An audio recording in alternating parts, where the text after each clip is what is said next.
I'm Hunter Malholm, and welcome to another edition of In Your Face. I'm here with Chris Begeiski and Chuck Abril. And first off is, who do you guys think is going to make the NHL playoffs and who can make a run? Well, obviously you got, in the Western Conference, you got the big names like the Blues, the Predators, the Wild, the Ducks, the Flames. And so those are the big names. I possibly see with the way the Blackhawks played, how their offseason has gone so far, there's a possibility that they might end up as a wild card, maybe the first or second wild card, but I don't see them being in the top three of that division just because of how strong the Central Division is. But you got the Flames. I think the Flames are going to be a challenge in the Pacific Division just because they got the likes of Sean Monahan, Johnny Gaudreau. They acquired Dougie Hamilton, and they got Kari Ramo in net, who's a solid goaltender. I think the Stars will make their way back into the playoffs this year, as well as the Jets. The Jets have a lot of good prospects coming in. They got Andre Pavlik returning off a career season, so he's going to be solid for them in net. The Dallas Stars boosted their goaltending, so they have two #1 goaltenders, which some people say is a good thing, some people say is a bad thing. But when you have your #1 and another #1, you're always going to get good. You should be getting good production from each of them. And they've got a strong team, strong forward depth.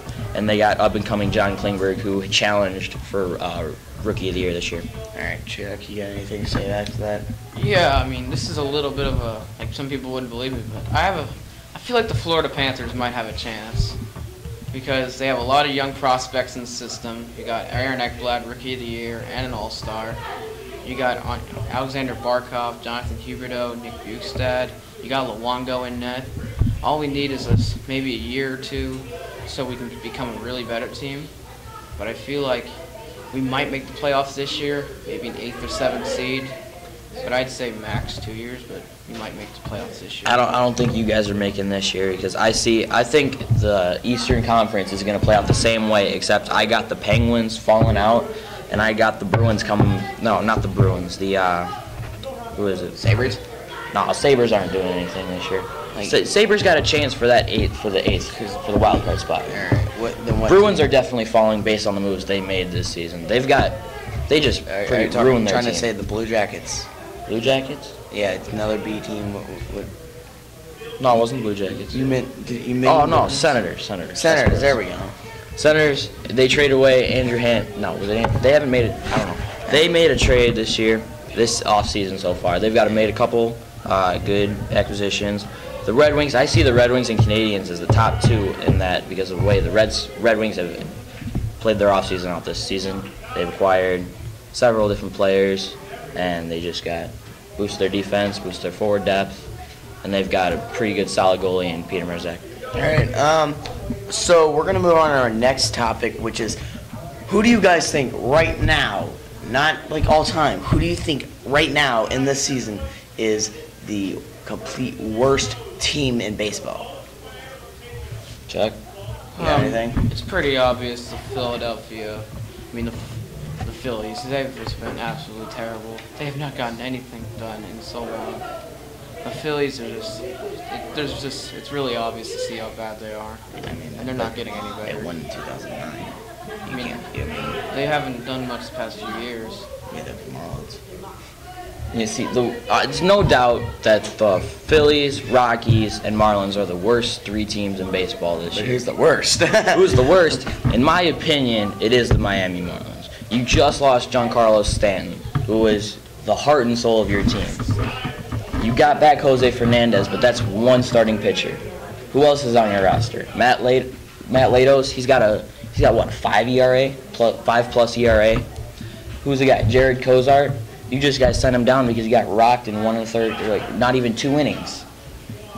The way your roster is being played out right now for the Miami Marlins, you have no pitchers. It's Jose Fernandez, and that's it. All right. Okay, so do you have anything to say to that, Chuck? It is a little. The Marlins are not a great team. They might be a good team in a few years. They are better than last year. For sure, they're better. When Giancarlo Stanton comes back, they might get a little better. All we need is to get some more players, and we'd have a better team. All right. Well, I just want to say one thing. I'm going to each give you a chance to say this.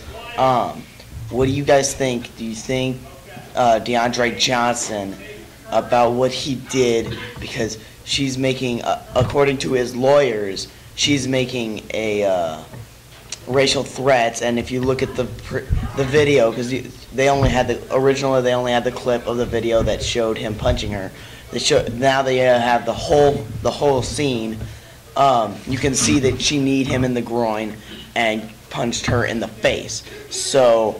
Punched him in the face, and then he came back and knocked her out, and then he was arrested. Next day, literally I don't even think it was 24 hours after this video comes out, he is cut from the team. So I'm going to start with Chris, and I'm going to go to you. All right, Chris? In my opinion, straight up, Florida State is just not a great school. You look at the people that have come out, Florida State, and all the trouble that's been around in that area. Jameis Winston is just stealing crab legs. What else did he do? Allegedly assaulted a girl. Assault. I mean, you can't get away with anything there, but they kept him around. Yeah. Don't know how. Don't know why. You know why, because they needed him. But in my opinion, he's not going to be that great of a quarterback in the NFL, so that's his problem, not mine.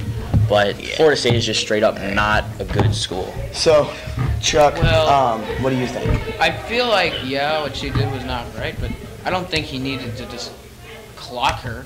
He could have done something else. Yeah. I don't think he clock. needed to knock her out. All right, well, that's all we have for this edition of In Your Face. I'm Hunter Mullen, from my partners, Chris Begeiski and Chuck Averill. Good night.